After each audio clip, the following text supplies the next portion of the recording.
Two delicious and affordable food. আপনারা চাইলে 5 থেকে 7 রিঙ্গিতের মধ্যে এখানে অনেক ভালো খাবার খেয়ে 2 বেলা থাকতে পারবেন। আসলে কি 5 রিঙ্গিতে সম্ভব 2 বেলা খাওয়া? 5 বা 6 রিঙ্গিত ধরেন, আমি 7 রিঙ্গিতই ধরলাম, যে 2 বেলা কি আসলে খাওয়া সম্ভব? চলুন দেখি। আমি আজকে একটা মালয়েশিয়ান যে সাইডের দোকানগুলো আছে সেগুলোতে আসছি। সাইড দোকান যেগুলো আর কি এরকম থাকে ফুটপাথের সাইডে, এই দোকানগুলোতে আসছি, যে আমি আপনাদের দেখাবো যে 5 থেকে 6 রিঙ্গিত বা 7 রিঙ্গিত থেকে 2 বেলা আসলে খাওয়া যায় নাকি একবেলা খাওয়াটা সম্ভব। চলুন দেখি।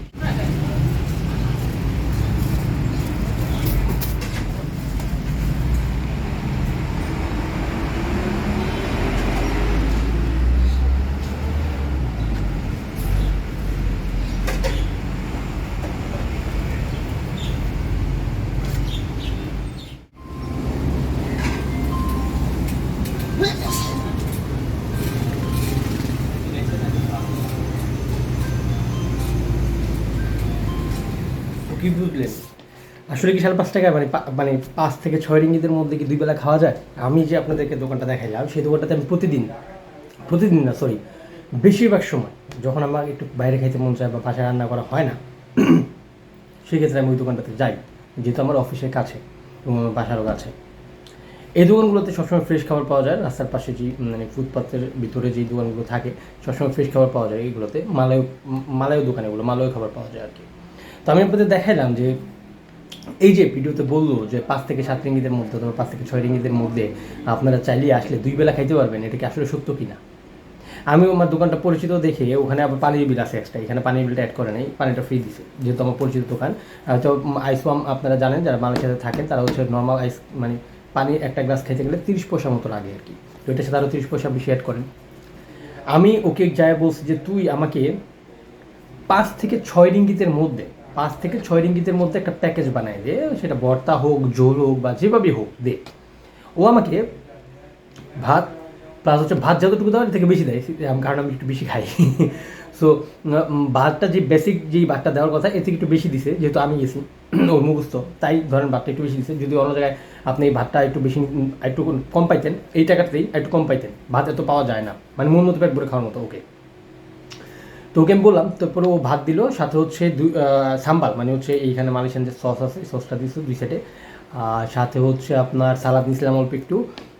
সাথে যে গোল ইয়েটা দেখছেন হচ্ছে আলু ভর্তা, আপনারা যেটা দেখতে পাচ্ছেন সেটা হচ্ছে আলু ভর্তা।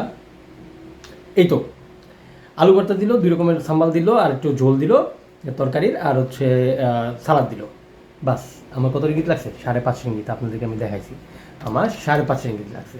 তো যেখানে মানে এই দোকানে আমি এই মানে না খেলাম মুরগি, না খেলাম মাছ, না কিছু, শুধুমাত্র আলু ভর্তা, সাথে হয়তো আর 1.5 রিঙ্গিত, তো হয়তো একটা ডিম ভাজি অ্যাড করতে পারতাম 1.5 রিঙ্গিত দিয়ে, মানে 7 রিঙ্গিতে। বাস, তাহলে যেখানে আমার 5.5 টাকা চলে যাচ্ছে একবার দিয়ে খাইতে, তারপর কি খেলাম? মাত্র ভাত, এক ধরনের ভর্তা, আলু ভর্তা, আর একটা হচ্ছে ওদের দেশে ভর্তা, যেটা বলতে পারেন ভর্তা বা সস যেটাই বলেন না কেন, আপনার চাটনি যেটাই বলেন না কেন, এটা। তো এই যে ভিডিওতে বলে এইসব কথাগুলো, আর এই যে চটকদার বিজ্ঞাপনগুলো দেখে আমরা মনে করি যে আসলেই বিদেশ অনেক সহজ, এবং আসলে মালয়েশিয়াতে গেলেই বুঝি টাকা টাকা, মালয়েশিয়াতে গেলে খরচ কম। ব্যাপারটা তেমন না। ব্যাপারটা খুবই, যারা এই দেশে থাকে তাদের থেকে যদি শুনতে চান তাহলে ব্যাপারটা খুবই কষ্টদায়ক। এবং ইদানিং তো তেলের দাম আবার বেড়ে গেছে, সো পণ্যের দাম আবার মালয়েশিয়াতে হুট করে তেলের দাম প্রায় 1 রিঙ্গিতের মতো বেড়ে গেছে তেলের দাম। সো তেলের দাম বলতে হচ্ছে মানে ডিজেলের দাম আর কি। তো এই দেশে কবে আবার বাজেটে, মানে এবার বাজেটে কত টাকা বাড়ায় কে জানে।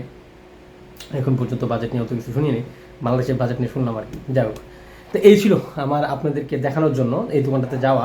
যেহেতু আমি মাঝে মাঝে দোকানে খাই, সেহেতু ওইখান থেকেই করলাম। হ্যাঁ, দোকানে কেন করি এটা বলতে পারেন, ভাই দোকানে ভিডিও করার মতো অত একটা সাহস আমার নাই যে সবার সামনে বসে আমি ভিডিওতে এত আলোচনা করবো। তো যার কারণে ওইখানে আমি আপনাদের খাবারগুলো দেখাইছি যে কী কী খাবার পাওয়া যায়, এবং আমি কি খাইছি সেটাও দেখাইছি, এবং ওইটার মূল্য কত ছিল সেটাও আমি আপনাদেরকে দেখাইছি। এই হলো কথা। তাহলে কি করবেন আপনারা? চটকদার বিজ্ঞাপন দেখে প্লিজ প্লিজ প্লিজ চটকদার বিজ্ঞাপন দেখে আপনারা আসবেন না। দয়া করে আপনারা সঠিক তথ্য নিয়ে কতটুকু খরচ হয়, হয়তো 19-20 আপনারা, বা 18-20 অথবা 18-21 হতে পারে, কিন্তু আপনি শুনে আনছেন 10, আপনি আয়সা দেখতেছেন যে 22, ব্যাপারটা কিন্তু আপনি মানায় নিতে খুব কষ্ট হয়ে যাবে। নিজে চলা, ফ্যামিলিকে চালানো খুব কষ্ট হয়ে যাবে। কলিং বিষয়ে ব্যাপারটা আলাদা, যারা স্টুডেন্ট বিষয় আছেন তাদের কিন্তু খুবই কষ্ট হয়ে যাবে। কলিং বিষয়ে হয়তো সে টাকা ইনকাম করতে পারে ফুল টাইম কাজ করে, হয়তো তার মধ্যে হয়তো 10-20 হইলেও সমস্যা নাই, কিন্তু আপনার জন্য যারা স্টুডেন্ট বিষয় আসবেন তাদের কাছে 10-20 হইলেও অনেক সমস্যা, কারণ বর্তমানে মালয়েশিয়াতে কাজের খুবই সংকট।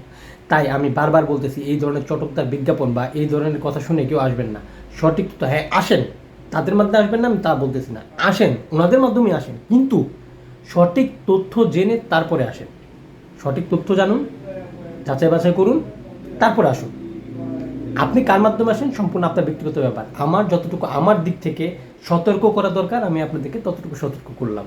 আশা করি এইভাবেই আপনাদেরকে সতর্ক করে যেতে পারবো, এভাবেই আপনাদেরকে বিভিন্ন ধরনের ফ্রডের থেকে মুক্ত করতে পারবো। ইনশাআল্লাহ সামনের আরেকটা ভিডিওতে আপনাদের সাথে দেখা হবে। সেই পর্যন্ত সবাই সুস্থ থাকুন, ভালো থাকুন। খোদা হাফেজ। ধন্যবাদ। For more updates, subscribe to our YouTube channel and click on the bell icon. Follow us on Facebook and Instagram. Don't forget to like, comment and share.